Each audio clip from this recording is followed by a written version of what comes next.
നമ്മുടെ കേരളത്തിൽ ഇന്ന് ഒരു പൊട്ടത്തരം അല്ലെങ്കിൽ മണ്ടത്തരം അല്ലെങ്കിൽ അറിവില്ലായ്മ കൊണ്ട് കഥ പറയുന്ന ഒരു അതിഥി. അറിവില്ലായ്മ എന്ന് പറഞ്ഞാൽ നമ്മുടെ ആൾക്കാർ പറയുന്നൊരു കാര്യം, ഒരു സാധുവായ ജീവിയാണ് ഇന്ന് നമ്മുടെ കഥാപാത്രം. ഇതിൻ്റെ വിചിത്രമായ പേര് വെള്ളി മൂങ്ങ എന്നറിയപ്പെടുന്ന, വാനവുൾ എന്നറിയപ്പെടുന്ന ഒരു സാധു ജീവിയാണ്. ഇതിനെക്കുറിച്ച് നമ്മുടെ പ്രേക്ഷകർ അറിയുക. കേരളത്തിൽ ഒട്ടനവധി കഥകൾ പ്രചരിപ്പിക്കുക. ഈ മൂങ്ങയ്ക്ക് എന്തൊക്കെയോ സംഭവങ്ങളുണ്ട്. ശുദ്ധമായ മണ്ടത്തരമാണ്. ഈ കോടികൾ വിലയുള്ള സാധനമെന്ന് പറയുന്നത് ഇന്ന് പാമ്പിലോ പക്ഷികളിലോ ഒന്നുമില്ല. ഇതെല്ലാം കഥകൾ. ഈ വെള്ളിമൂങ്ങയുടെ ശരീരത്തിൽ ഉണ്ട് എന്ന് ആരൊക്കെയോ പറഞ്ഞിരുന്ന അല്ലെങ്കിൽ പരത്തിയ കഥ, ആ കഥയുടെ ചുരുളഴിയുകയാണ്. ആ കഥയിൽ അടങ്ങി നിൽക്കുന്നത് ഇന്ന് ഇറിഡിയം, അതായത് ബയോ ഇറിഡിയം എന്ന് പറയുന്ന സാധനം വെള്ളിമൂങ്ങയിലും ഇരുതല പാമ്പിലുമൊക്കെ അടങ്ങിയിരിക്കുന്നു എന്ന് ആരോ അറിവില്ലായ്മ കൊണ്ട് പറഞ്ഞിരുന്ന കഥ അത് മാറണം. കാരണം ഇറിഡിയം എന്ന് പറയുന്ന സാധനം നമുക്ക് കടയിൽ നിന്ന് വാങ്ങാൻ പറ്റുന്നതല്ല, പക്ഷിയുടെയോ പാമ്പുകളുടെയോ ശരീരത്തിൽ ഉണ്ടാവുന്നതല്ല.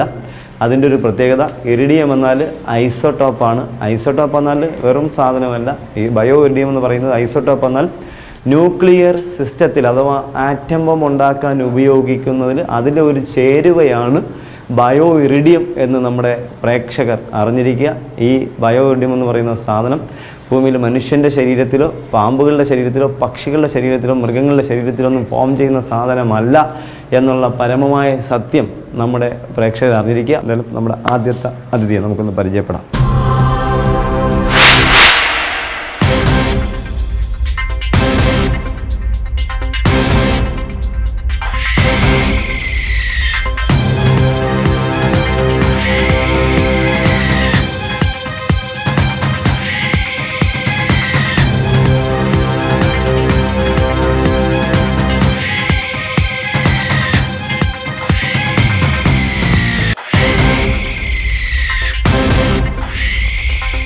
മൂത്ത കുഞ്ഞാണ്, ആദ്യം വിരിഞ്ഞ കുഞ്ഞ്. നമുക്ക് ഈ അതിഥിയെ അകത്ത് വെക്കാം. അതിനുശേഷം നമുക്ക് എല്ലാവരും ഒരുമിച്ച് നമ്മുടെ പ്രേക്ഷക മുന്നിലേക്ക് നമുക്ക് ഡിസ്പ്ലേ ചെയ്യാം.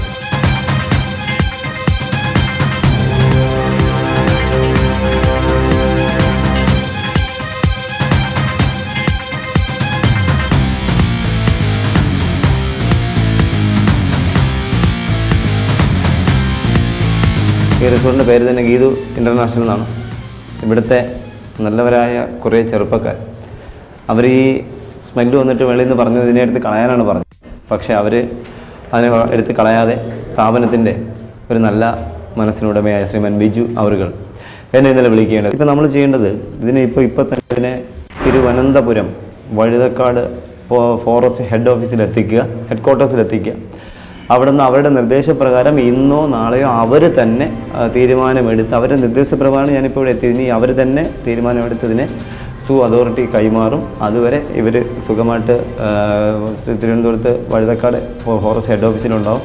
എന്തായാലും ഇതിനെ ഉപദ്രവിക്കരുത്, എടുത്ത് കളയരുത് എന്ന് വിചാരിച്ച് ഇവിടുത്തെ ഇതിൻ്റെ ഓണർക്കും ഇവിടുത്തെ മറ്റ് ജീവനക്കാർക്കൊക്കെ നല്ല ഐശ്വര്യവും സമ്പൽ സമൃദ്ധിയും എല്ലാം ഉണ്ടാവട്ടെ എന്ന് പ്രാർത്ഥിക്കുന്നു. നമുക്ക് ഈ അതിഥികളെ എടുത്ത് ഇവിടെ വെച്ച് ഒന്ന് പരിചയപ്പെടുത്തിയതിനു ശേഷം കൂട്ടിനകത്ത് വെച്ച് നമുക്ക് പെട്ടെന്ന് മടങ്ങാം.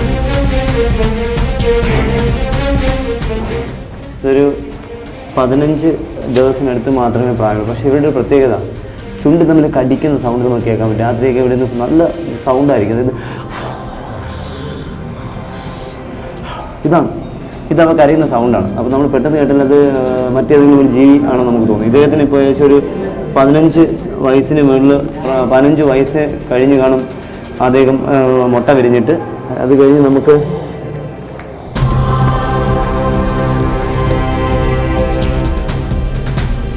അടുത്ത്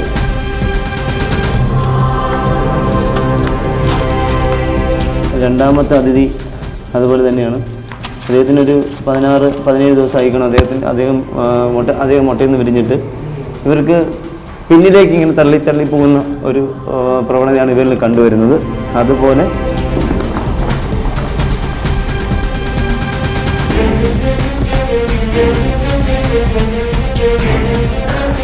ഇത് മൂന്നാമത്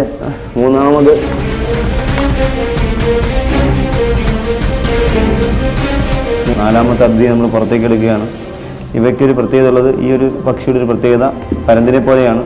നാവ് കൊണ്ട് നല്ല കൂർത്ത നാവ് കൊണ്ട് നമ്മൾ ഇരയെ അമർത്തിപ്പിടിക്കുകയും അതിന് ചുണ്ട് കൂർത്ത അഗ്രം കൊണ്ട് ആ ഇരയെ കടിച്ച് മുറിക്കുന്നൊരു പ്രത്യേകത ഇവർക്കുള്ളത്. അപ്പം നമ്മൾ 4ാമത്തെ അതിഥി എന്താ പുറത്തേക്ക് വെച്ചു. അറ്റാക്ക് ചെയ്യുക എന്നുള്ളതാണ് ഇപ്പോൾ അദ്ദേഹത്തിൻ്റെ ഒരു മൂഡ്. അറ്റാക്ക് ചെയ്യാണ്ടാണ് അദ്ദേഹം വരുന്നത്. കണ്ട, അറ്റാക്ക് അടിക്കുക, അദ്ദേഹത്തിന് കാണുന്നില്ല അത് എന്താണ് മുന്നിലേക്ക് എന്നുള്ളത് അദ്ദേഹം കാണുന്നില്ല. അപ്പോൾ അത് 4ാമത്തെ ആൾ. ഇത് 5ാമത്തെ ആൾ.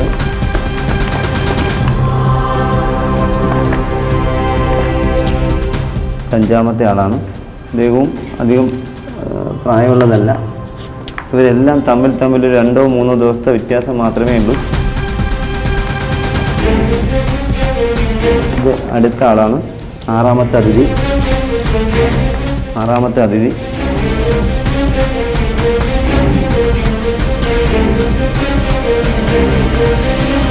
ഇത് ഏറ്റവും കുഞ്ഞ് 7ാമത്തെ അതിഥി. അങ്ങനെ 7 പേര് നമ്മുടെ പക്കലെത്തിയിട്ടുണ്ട്. ഈ 7 പേരെയും നമ്മൾ കഴിവിൻ്റെ പരമാവധി നമ്മുടെ ഓഫീസർമാർക്ക് കൈമാറിയ ശേഷം അവർ തിരുവനന്തപുരത്ത് സൂ അതോറിറ്റിക്ക് ഇത് കൈമാറി കഴിഞ്ഞാൽ അവരുടെ ഡോക്ടറുടെ പരിചരണത്തിൽ ഇത് നന്നായിട്ട് മുഴുത്ത പക്ഷികളാകുമ്പോൾ അവർ തന്നെ ഇതിനെ പുറത്തേക്ക് തുറന്നു വിടുന്നുണ്ട്. ഒത്തിരി ഈ വെള്ളി മൂങ്ങ അവിടെ കിട്ടുകയും അവരതിനെ തുറന്നു വിടുന്നതായിട്ട് നമുക്ക് അപ്പോൾ തന്നെ പറയാനുള്ളൂ. സുരേഷ്, ഞങ്ങൾ ഇത്തരണം വിട്ടു. അപ്പോൾ അത് നമ്മുടെ പരിസരത്ത് തന്നെ ജീവിക്കുന്നു.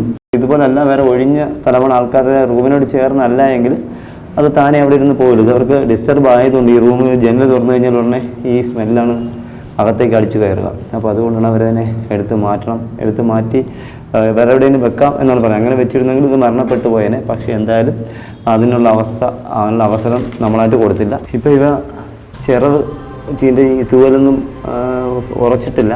നല്ല തീരെ പൊടി കുഞ്ഞുങ്ങളാണ്.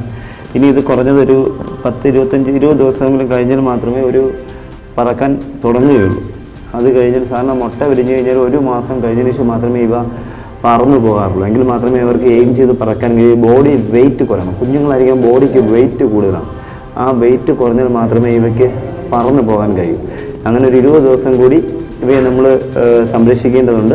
എന്തായാലും നമ്മൾ അധികം സമയങ്ങളിൽ നമുക്ക് ഇദ്ദേഹത്തിന് നമ്മുടെ ഈ ബോക്സിലാണ്